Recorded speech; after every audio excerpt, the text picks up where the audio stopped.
दफ़ा social media पर एक लड़के से मेरी लड़ाई हो गई और फिर यूँ हुआ कि हमारी लड़ाई दोस्ती में बदल गई और फिर मुझे उससे बेशुमार मोहब्बत हो गई। मैंने उसे अपनी मोहब्बत का इजहार किया तो उसने मुझसे ये बोला कि तुम साबित करो कि तुम मुझसे वाकई मोहब्बत करती हो।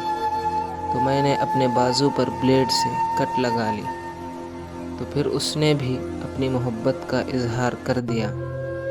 हम दोनों साथ में बहुत खुश रहने लगे और फिर जब उसने मुझे बताया कि वो अपने घर हमारी शादी की बात कर चुका है तो मैं बहुत खुश हुई कि हमारी मोहब्बत निकाह के पाक रिश्ते में बंध जाएगी।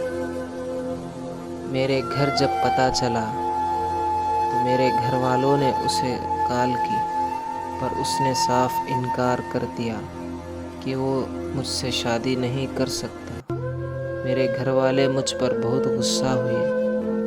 मेरे घर वालों ने मुझसे मेरा मोबाइल ले लिया, मेरा कॉलेज जाना भी बंद कर दिया।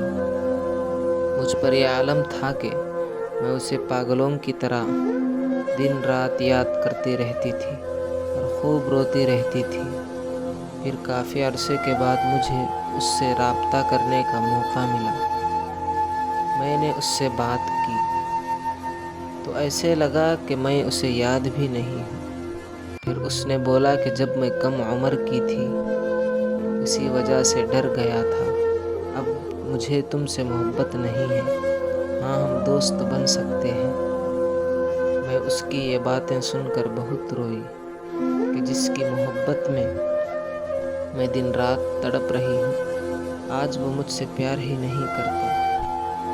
करती भी तो आखिर क्या, मैं उसके बगैर नहीं रह सकती थी। तो मैंने उससे दोस्ती के लिए हाँ कह दी, ये सोच कर के वो फिर से मुझसे प्यार करने लगेगा। पर शायद उसने मुझसे कभी प्यार किया ही नहीं था। वो मुझे कॉल करके कहता है कि तुम मेरी सबसे अच्छी दोस्त हो। सबसे पहले मैं तुम्हें बता रहा हूँ कि मैं शादी करने जा रहा हूँ। ये सुनकर मैंने हंसते हुए उसे मुबारकबाद दी और कॉल बंद कर दी। कैसे बताऊँ कि उससे मैं किस हद तक टूट गई हूँ, वक्त से, ज़िंदगी से और उससे हार गई हूँ मैं।